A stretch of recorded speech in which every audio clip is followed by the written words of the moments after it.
ஒரு மணிக்கொரு மணி எதிரெதிர் ஒழித்திட ஓங்கார சிங்காரம் சங்கீத இசைத்திட வான்வெளியில் தோன்றுதொரு யானை உருவம், வான்வெளியில் தோன்றுதொரு யானை உருவம், அதன் வயமுறு பார்த்ததொரு குழந்தை வடிவம், சிறு குழந்தை வடிவம், பால்வடியும் பருவம்.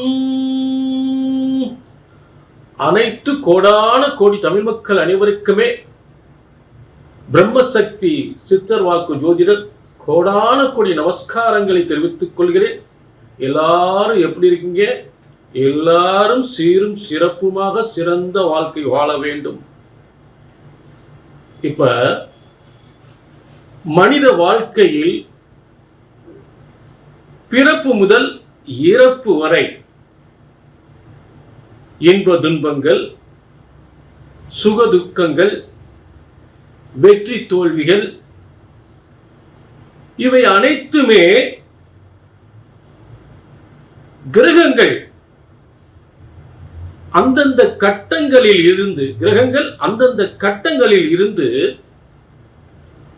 அதற்குரிய காரிய கடமைகளை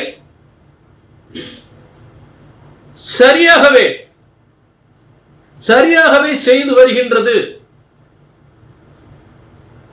இது ஒரு இன்றியமையாத கிரக சக்தியாகும், இன்றியமையாத ஒன்றாகும். இது பிரம்மனின் தலைவிதி. இந்த பிரம்மனின் தல விதி என்பது மாற்று கருத்தே இல்லை. மனிதனுக்கு பிரம்மனின் தல விதிப்படி எல்லாம் நடக்கின்றது என்பதில் மாற்று கருத்தே இல்லை. அதே பிரம்மன் தான் ஜோதிட சாஸ்திரத்தின் வேதத்தில் ஒரு அங்கமாக எழுதியிருக்கிறார். ஜோதிட சாஸ்திரத்தை வேதத்தில் ஒரு அங்கமாக எழுதியிருக்கிறார் அதே பிரம்மன்.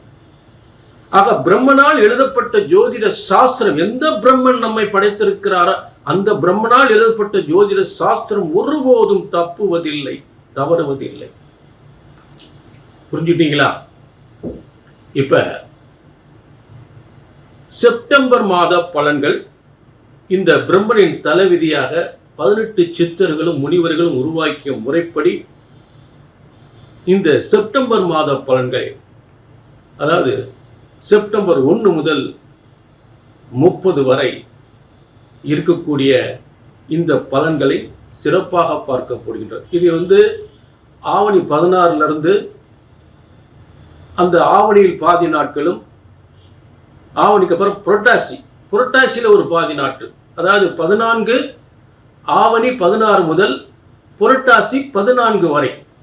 ஆக ஆவணியில் 15 நாட்கள் பாதி நாட்கள், ஆவணியில் பாதி நாட்களும் புரட்டாசியில் பாதி நாட்களும்.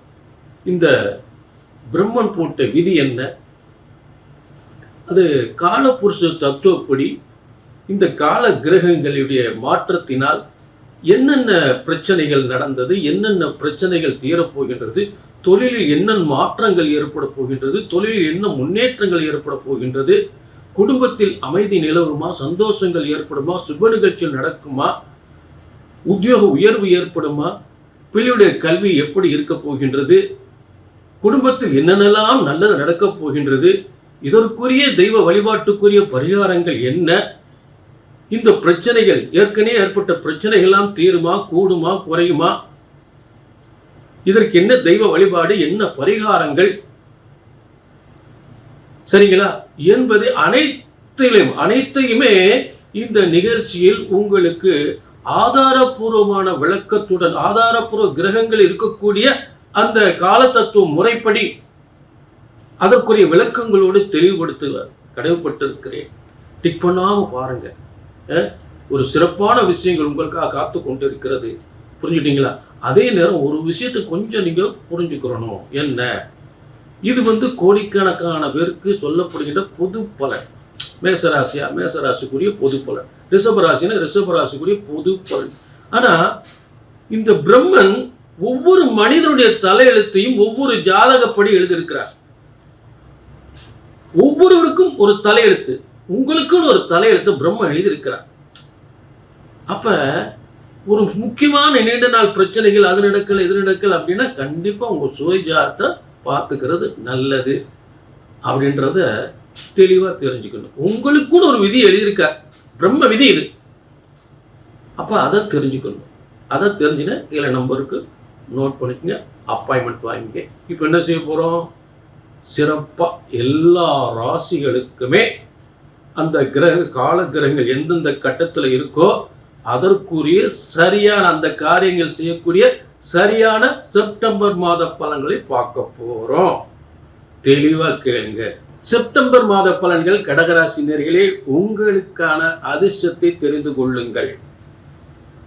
நிச்சயமாக பல உயர்வுகள், பல முயற்சிகள் வெற்றி பெறுமா, தொழில் விருத்தி அடையுமா என்று பலவிதமான நல்ல பதவிகள் கிடைக்குமா என்று ஒரு ஆர்வத்தோடு இருக்கக்கூடிய கடகராசி நேயர்களே, இந்த செப்டம்பர் மாத கிரக மாற்றங்கள் நிச்சயமாக நல்ல பலனை. ஏனென்றால் இந்த ஆவணி 16 முதல் உங்களுக்கு இந்த செப்டம்பர் மாதம் தொடங்குகிறது. புரட்டாசி 14 வரை இந்த பலன்கள் உங்களுக்கு ஏற்படுகின்றது. இப்ப கடகராசியில் கிரகங்கள் ஆரம்பத்தில் சுக்கிரன், கடகத்தில் சுக்கிரன் ஒரு மகாலட்சுமி யோகத்தோடு இருக்கக்கூடிய நிலை. கடகத்தில் சுக்கிரன், 2ஆம் இடத்தில் சூரியன், புதன், கேது, 3ஆம் இடத்தில் செவ்வாய், அதே நேரம் 8ஆம் இடத்தில் சனி, ராகு, 12ஆம் இடத்தில் குரு. இதன் ஆரம்ப கிரக அமைப்புகள். அப்ப இந்த ஆரம்பத்தில் கடகராசி சுக்கிரன் இருக்கும்போது மகிழ்ச்சியான ஒரு செல்வங்கள், பொன் பொருள் செல்வங்கள், பெண்களால் மகிழ்ச்சிகள், வாகனத்தால் யோகங்கள், சொத்துக்கள் யோகங்கள், பதவியால் யோகங்கள் பெறக்கூடிய ஒரு சிறப்பு யோகத்தன்மையோடு சுக்கிரன் இருக்கிறார். அடுத்ததாக உங்களுக்கு 2ஆம் இடம் தனஸ்தானம். தனம், வாக்கு, வியாபாரம்.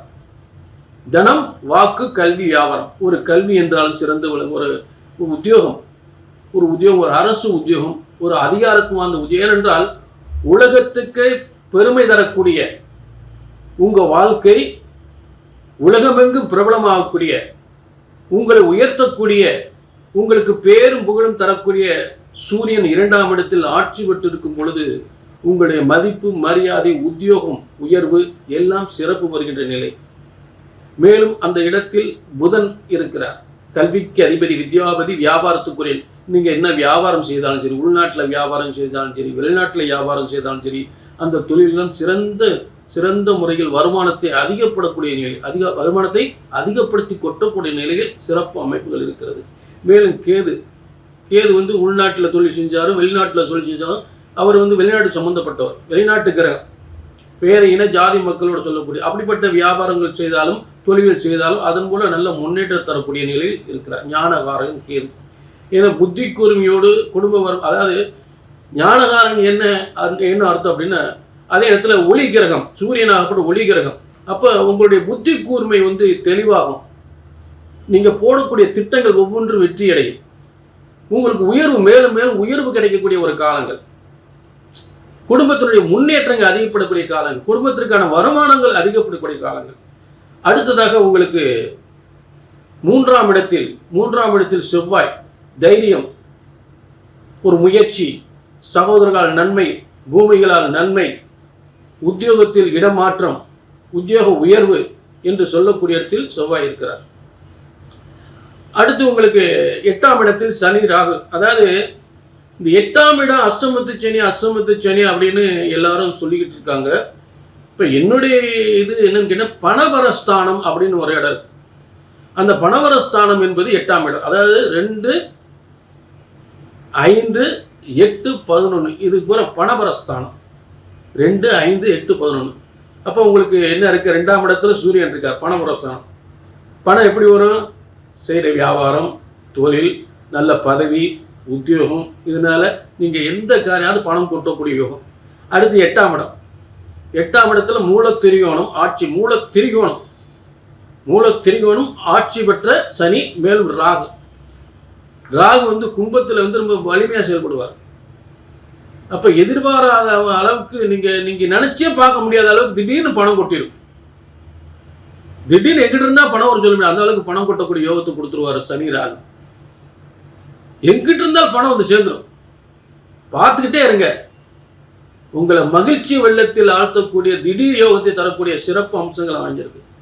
அடுத்து கடகராசினர்களே, 13/9/2025 உங்களுக்கு புதனாகப்பட்டான் 2ஆம் இடத்திலிருந்து 3ஆம் இடத்துல ஆட்சி பெறுகிறார். ஆட்சி பெறும்போது ஒரு பதவி, ஒரு உத்தியோகம் செய்யக்கூடியவருக்கு ஒரு மாற்றம், அதே நேரத்தில் பொன்பொருள் சேர்க்கை, உயர்கல்வி யோகம், இதெல்லாம் சிறப்பு பெறக்கூடிய நிலை ஏற்படும். ஒரு சிறப்பான யோகம், ஒரு இடமாற்றம் நிச்சயமாக ஏற்படும். உத்தியோக உயர்வில் ஒரு இடமாற்றம் நிச்சயமாக ஏற்படும். ஒரு இடமாற்றம் நிச்சயமாக உண்டு, அது எந்தவித சந்தேகமே இல்லை. ஏன்னு கேட்டிங்கன்னா, அடுத்து உங்களுக்கு 10ஆம் அதிபதியான உத்தியோகக்காரகன் செவ்வாயாகப்பட்டவன் வந்து 14/9/2005 11/9/2025 எங்கே வராரு? 4ஆம் இடத்துக்கு போயிறாரு. அப்போ நிச்சயம் இடமாற்றம், உத்தியோக மாற்றம், வீடு மாற்றம் நிச்சயமாக ஏற்படும். இது வீடு கட்டி பாதுகாச்சு போவீங்க. ஏன்னா இது போல சுபகாரியங்கள் நடத்தக்கூடிய கல்யாணம் முடிக்கலாம், சுபகாரியங்கள் நடக்கும். குடும்பஸ்தானத்தில் வந்து சூரியன் இருக்கும் பொழுது தனஸ்தானத்தில் பிள்ளைகளுக்கு நல்ல திருமண வாழ்க்கை ஏற்படும், நல்ல உத்தியோகம் ஏற்படும், நல்ல வேலை வாய்ப்பு ஏற்படும். இதெல்லாம் சிறப்பாக இருக்கு.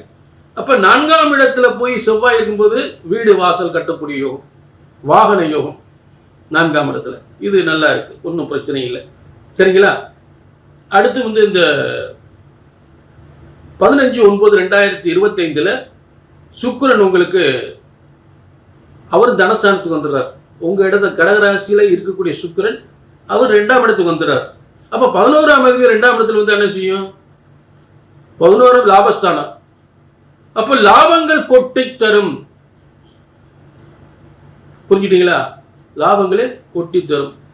அடுத்து சொத்து சேர்க்கை, பூமி சேர்க்கை, அதே நேரத்தில் வந்து பார்த்தீங்கன்னா காசு பணம் சேமிப்பு அப்படின்னு சொல்லக்கூடியது, இதெல்லாம் குரு கொடுத்துருவார். அதாவது கனவு நனவாகக்கூடிய எந்தெந்த திட்டங்களில் ஒரு படுத்துக்கிட்டே கனவு காண்றீங்களோ அதெல்லாம் நிச்சயமாக வெற்றி பெறும். கனவு, அதாவது லட்சியங்கள், கனவுகள்லாம் வெற்றி வரக்கூடிய ஒரு சிறப்பு அம்சங்கள் நிச்சயமாக ஏற்படும். இந்த 8ஆம் இட பணபரஸ்தானத்தை குரு பார்த்துக்கிட்டே இருக்காரு, அது மறந்துடக்கூடாது. நீங்கள் 8ஆம் இடம் அந்த பணபரஸ்தானத்தை குரு பார்த்துக்கிட்டு என்பது பணத்திற்கும் வருமானத்திற்கும் தாமதமாக இருந்தாலும் வந்தே சேரும். உங்கள் வாழ்க்கை சிறந்து உயர்ந்து பல லட்சங்கள், பல கோடிகளை, பல ஆயிரங்களை சம்பாதிச்சு ஆகணும். இதில் வந்து இடையில ஒரு தாமதம் ஏற்பட தான் செய்யும், ஆனால் நிச்சயமாக கிடைச்சே தீரணும். அதில் எந்தவித மாற்றமே இல்லை. இந்த செப்டம்பர் மாதத்தில் அப்படிப்பட்ட யோகம் நிச்சயமாக உண்டு.